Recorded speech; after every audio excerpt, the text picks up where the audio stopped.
அண்ணல் அம்பேத்கர் அவர்கள் சாதி தலைவர் கிடையாது, அவர் சாதித்த தலைவர் என்று லட்சக்கணக்கான இளம் தலைமுறையிடம் அண்ணல் அம்பேத்கர் அவர்களை கொண்டு போய் சேர்த்த பெருமை எங்க தலைவர் தளபதி அவர்களுக்கு தான் இருக்கு. ஓரணியில் தமிழ்நாடு என்று திமுக கும்பல் போது, no no no no no no, எங்கள் அண்ணன் விஜய் அணியில் தமிழ்நாடு. ஒரு அமைச்சர் சொல்றாரு, அப்படி டீல் பண்ணுவோம், என்ன ஹேண்டு? லெப்ட் ஹேண்ட்ல. தமிழ்நாட்டினுடைய பிராண்ட் எங்க தலைவர் தளபதி. தமிழ்நாட்டினுடைய முகமாகவும் தமிழ்நாட்டினுடைய முகவரியாகவும் இருக்கக்கூடிய மாபெரும் ஒற்றை தலைவர், வெற்றி தலைவர் தளபதி. அண்ணன் சொன்னாரு பார்த்திபண்ண, இந்த நிகழ்ச்சியை நடத்துவதற்கு இவ்வளவு நெருக்கடிகள், இவ்வளவு பிரச்சனைகள் என்று. பயப்படாதீங்க, என்னதான் நடக்கும் நடக்கட்டுமே, இருட்டினில் நீதி மறையட்டுமே, தன்னால் வெளிவரும் தயங்காதே, தலைவன் இருக்கிறான் மயங்காதே. திமுக சேலம் என்பது திமுகவின் கோட்டை அப்படின்னாங்க. அந்த கோட்டையில் ஓட்டை போட்டு தமிழக வெற்றி கழகத்தின் கோட்டையாக மாறிவிட்டது. இனி சேலம் என்றால் தமிழக வெற்றி கழகம், இனி சேலம் என்றால் எங்கள் அண்ணன் பார்த்திபன் என்கின்ற ஒரு நிலையை உருவாக்கி இருக்கிறோம். சாதாரண கூட்டம் கிடையாதுங்க. எல்லாவற்றையும் எதிர்கொள்வதற்கு தளபதியின் புலி கூட்டமாக நாங்கள் தயாராக இருக்கிறோம். இந்த சேலம் மண்ணில் இருந்து நான் சொல்றேன், திமுக கட்சியை சார்ந்த நிர்வாகிகளுக்கு ரசிகர்கள் கூட்டம் சொல்றீங்க, என்ன வெற்றி பெற்றுங்க பார்த்துருவோம். நாங்கள் ரசிகர் கூட்டம் அல்ல, இந்த தமிழ்நாட்டில் மிகப்பெரிய ஆட்சி மாற்றத்தை உருவாக்கக்கூடிய கூட்டம். எம்ஜிஆர் என்கின்ற மூன்றெழுத்து எப்படி தமிழ்நாட்டில் மிகப்பெரிய புரட்சியை ஏற்படுத்தியதோ, அண்ணா என்கின்ற மூன்றெழுத்து தமிழ்நாட்டில் எப்படி மிகப்பெரிய எழுச்சியை ஏற்படுத்தியதோ, வெற்றி தலைவர் தளபதி அண்ணன் விஜய் என்கின்ற மூன்றெழுத்து தமிழ்நாட்டில் எழுச்சியையும் புரட்சியையும் ஏற்படுத்தும். டிஎம்கே என்கின்ற அந்த மூன்று எழுத்தை டிவிகே என்கின்ற மூன்று எழுத்து வீழ்த்தும். திரும்ப திரும்ப சொல்றேன், எங்களை சாதாரணமாக எடை போடாதீர்கள். எல்லாவற்றையும் எதிர்கொள்வதற்கு நாங்கள் தயாராக இருக்கிறோம். காற்றாற்று வெள்ளத்தில் கரைந்து செல்வதற்கு நாங்கள் ஒன்றும் களிமண்கள் கிடையாது. அந்த காற்றாற்று வெள்ளத்தின் திசை வழி போக்கையே மாற்றக்கூடிய கரும் பாறைகள் என்பதை மறந்துடாதீங்க. களமும் சரி காலமும் சரி எங்களுக்கு சாதகமாக இருக்கு. பிறப்பின் அடிப்படையிலே உயர்வு தாழ்வு உண்டு என்று சொல்வது பிஜேபி மாடல். பிறப்பின் அடிப்படையில் நாம் எல்லோரும் சமம் என்று சொல்வது எங்கள் அண்ணன் விஜயின் மாடல். அதற்காகத்தான் கொள்கை தலைவராக தந்தை பெரியார் அவர்களையும் அண்ணல் அம்பேத்கர் அவர்களையும் நம்ம முன் வச்சிருக்கிறோம். அண்ணல் அம்பேத்கர் அவர்கள் சாதாரணமாக இந்த நிலைக்கு வரல. அண்ணல் அம்பேத்கர் அவருடைய பேரை உச்சரிப்பதற்கே பல கட்சியை சார்ந்த தலைவர்கள் பயப்படுவாங்க. சாதி பின்னணி இருக்குமோ என்று பயப்படுவாங்க. ஆனா எங்க தலைவர், நீங்க சொல்றீங்கல்ல நடிகர் கூத்தாடி நடிகர் என்று சொல்றீங்களே, எங்க தலைவர் தளபதி தான் அந்த அம்பேத்கர் அவர்களை உலக அரங்கில் பேச வச்சிருக்கிறார். இதுதான் தலைமை பண்பு, இதுதான் புரட்சி. தென் தமிழகத்தில் குறிப்பிட்ட இடத்துல தான் அண்ணல் அம்பேத்கர் அவருடைய பிறந்த நாளை கொண்டாட முடியும். தமிழக வெற்றி கழகத்தின் கொள்கை தலைவராக அண்ணல் அம்பேத்கர் அவர்களை அறிவித்த பிறகு எல்லா சமுதாயத்தை சார்ந்தவர்களும் எங்கள் தலைவர் அண்ணல் அம்பேத்கர் என்று சொன்னாங்களே, இந்த கனவு தான் தந்தை பெரியார் அவர்கள் கண்டார். அந்த கனவை நனவாக்கிய ஒரே தலைவர் எங்க தலைவர் தளபதி அவர்கள். மார்த்தட்டி பெருமையா சொல்றோம், எங்க தலைவர் கூத்தாடி தான், எங்க தலைவர் ரசிகர் தான். கூத்தாடியாக இருந்து கொண்டு ரசிகர்களாக இருந்து கொண்டு எங்கள் எல்லோரையும் அரசியல் படுத்தியிருக்கிறாரு. நாளைக்கு இங்க இருக்கின்ற கூட்டத்தில் இருப்பவர்கள் தான் சட்டமன்ற உறுப்பினர்களாக, நாடாளுமன்ற உறுப்பினர்களாக ஆட்சி அதிகாரத்துக்கு வர போறீங்க. எங்களுடைய அதிகாரம் வந்த பிறகு, எங்களுடைய ஆட்சி வந்த பிறகு உண்மையான சமூக நீதி ஆட்சி, உண்மையான ஜனநாயக ஆட்சி, பெண்களுக்கு பாதுகாப்பு நிறைந்த ஆட்சியை தங்க தலைவர் மண்ணின் மைந்தன் பச்சை தமிழர் தலைவர் தளபதி அவர்கள் உருவாக்குவார் என்று கூறி நேரம் கருதி என்னுடைய உரையை நிறைவு செய்கிறேன்.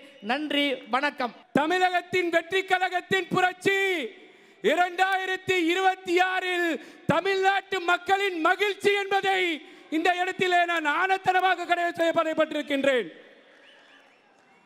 அன்பு சொந்தங்களே, இந்த தமிழக அரசியலிலே, தமிழக வரலாற்றிலே இஸ்லாமிய சொந்தங்களை மத்திய மாநில அரசாங்கம் பாசிச மோடி அரசாங்க இருந்தாலும் சரி, இங்கே இருக்கக்கூடிய கள்ள உருவு வைத்துக் கொண்டு, கள்ள கூட்டணி வைத்துக் கொண்டு மோகன் பகவத் அவர்களை மறைமுகமாக சபரீசன் அமைத்து பார்க்கக்கூடிய திமுக அரசாங்கமாக இருந்தாலும் சரி, எங்களை எல்லாம் வாக்கு வங்கியாக பயன்படுத்திக் கொண்டிருக்கின்றீர்கள்.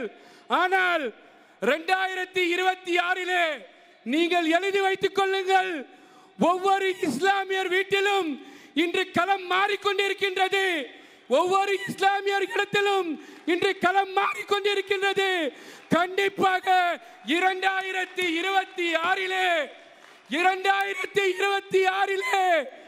எங்கள் அண்ணா, எங்கள் விஜய், மரியாதைக்குரிய தமிழகத்தின் வெற்றி கழகத்தின் தலைவர் விஜய் அவர்கள் தான் முதலமைச்சராக வர வேண்டும் என்று நாங்கள் தீர்மானத்தை போட்டுவிட்டோம். அன்பு சொந்தங்களே, இந்த திமுக அரசாங்கம் சிறுபான்மையின் பாதுகாவலர் சொல்லி ஏமாற்றிக் கொண்டிருக்கின்றது. தமிழினம் பாதுகாவலர் சொல்லி ஏமாற்றிக் கொண்டிருக்கின்றது. இந்த அரசாங்கத்தை தட்டி கேட்பதற்கு, இந்த அரசாங்கத்தை மாற்றுவதற்கு யார் தேவை? இந்த அரசாங்கத்தை தட்டி கேட்பதற்கு, இந்த அரசாங்கத்தை மாற்றுவதற்கு இதோ களத்தில் நிற்கின்றார்கள் விஜய் அவர்களின் தம்பிமார்கள், அக்காமார்கள், தங்கைமார்கள். நிச்சயமாக நாளை தமிழகத்திலே சமூக நீதி காக்கப்படும் என்று சொன்னால், இஸ்லாமியர்கள் பாதுகாக்கப்பட வேண்டும் என்று சொன்னால், பிரித்தப்பட்ட, நசுக்கப்பட்ட, வஞ்சிக்கப்பட்ட மக்கள் நல்லாக வாழ வேண்டும் என்று சொன்னால், உங்களுக்கெல்லாம் இந்த 6 மாத காலம், இந்த 7 மாத காலம் நீங்கள் ஓயாமல் உறங்காமல் மரியாதைக்குரிய ஆனந்த் அவர்களின் கண் பார்வைக்கு இமைய பட்டி தொட்டி எல்லாம் தமிழகத்தின் வெற்றி கழகத்தின் தலைவர் விஜய் அவர்களை இன்னைக்கு பார்த்த தலைமையிலிருந்து ஒரு நோட்டீஸ் வந்திருந்தது. முதல்வர் வேட்பாளர் விஜய். எனக்கு ரொம்ப மன சங்கடமாயிடுச்சு. தமிழ்நாட்டில் 2 முதலமைச்சர், பொம்மை முதலமைச்சர் மு க ஸ்டாலின், உண்மையான முதலமைச்சர் தமிழகத்தின் வெற்றி கழகத்தின் தலைவர் விஜய் அவர்கள் என்பதற்காக முதலமைச்சர் விஜய் என்பதுதான் இவருக்கு சரியான வார்த்தை என்பதை நான் இந்த இடத்துல சொல்ல கடமைப்பட்டிருக்கின்றேன். அன்பு சொந்தங்களே, இந்த இந்திய தேசத்திலே நாங்கள் வாழ்வது அச்சப்படக்கூடிய சூழ்நிலை வாழ்ந்து கொண்டிருக்கின்றோம். பாசிச பாஜக அரசாங்கம் எங்களை இந்த நாட்டை விட்டு அப்புறப்படுத்த வேண்டும், இந்த இந்திய தேசத்தை விட்டு அப்புறப்படுத்த வேண்டும். இவன் டவுட்ஃபுல் சிட்டிசன், இந்த நாட்டுக்கு சொந்தக்காரன் கிடையாது, இவர்கள் எல்லாம் வெளியில் போக வேண்டும் என்று சொன்னபோது தமிழகத்தின் வெற்றி கழகத்தின் தலைவர் மரியாதைக்குரிய விஜய் அவர்கள் யாரை பார்த்து, இந்த மண்ணில் மைந்தர்களை பார்த்தா, இந்த இஸ்லாமியர்களை பார்த்தா, இந்த அண்ணன்மார்களை பார்த்தா, இந்த தம்பிமார்களை பார்த்தா, நீங்கள் என்ஆர்சியையும் சிஆரையும் கொண்டு வந்தீர்கள் என்று சொன்னால், போடா போடா போடா, மத்தியில் மோடி ஆட்சி போடா என்று சொல்லி என்ஐஏ சிஐஏ கண்டித்து குரல் கொடுத்தவர் தமிழகத்தின் வெற்றி கழகத்தின் தலைவர் விஜய் அவர்கள். அருமை சொந்தங்களே, அருமை சகோதரர்களே, குஜராத்திலே இப்போது பேசிக் கொண்டிருக்கின்றாரே பொம்மை அரசாங்கம் ஸ்டாலின் அவர்கள், மத்தியில் மோடி பூச்சாண்டி பூச்சாண்டி என்று ஏமாற்றிக் கொண்டிருக்கின்றாரே, அந்த அயோக்கிய ஸ்டாலின் அரசாங்கம், அந்த அயோக்கிய ஸ்டாலின் கும்பல் குஜராத்திலே 2000 முஸ்லிம்களை கொன்று குவித்த போது, 2000 முஸ்லிம்களை கொன்று குவித்த போது, 1500 பெண்களை கொளுத்திய போது, 494 குழந்தைகளை எரித்த போது, இந்த மோடி அரசாங்கத்தை, இந்த குஜராத் அரசாங்கத்தை நல்லாட்சி நடக்குது என்று சொன்னது இந்த திமுக அரசாங்கம். இப்போது அடுத்தடுத்தாக தலைவர்கள் பேச இருக்கின்றார்கள். நேரம் குறைவாக இருக்கின்றது. ஏற்கனவே அதிகாரிகள் எல்லாம் குடைச்சல் சொல்லி மாவட்ட செயலாளர் சொன்னார்.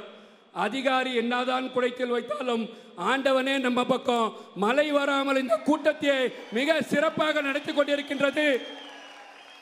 ஆகையால் இந்த வரும் காலத்திலே அன்னை நாடே அயலா ஆதிக்கத்தை அளித்த, அன்னை நாடே மோடி ஆதிக்கத்தை அளிக்க, அன்னை நாடே ஸ்டாலின் ஆதிக்கத்தை ஒழிக்க, அன்னை நாடே உதயநிதி ஆதிக்கத்தை ஒழிக்க, எங்களுக்கு கிடைத்த பரிசு இடையூறு சிறைசாலை.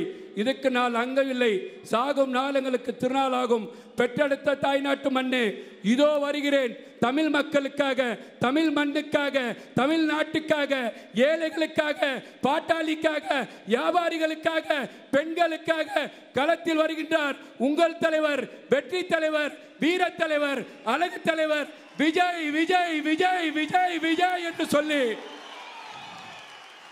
வாழ்க தமிழ், வளர்க தமிழ், ஜெய்ஹிந்த் என்று சொல்லி நன்றி பாராட்டி அத்தனை நல்லவர்களுக்கும் விடைபெறுகின்றேன். நன்றி, வணக்கம்.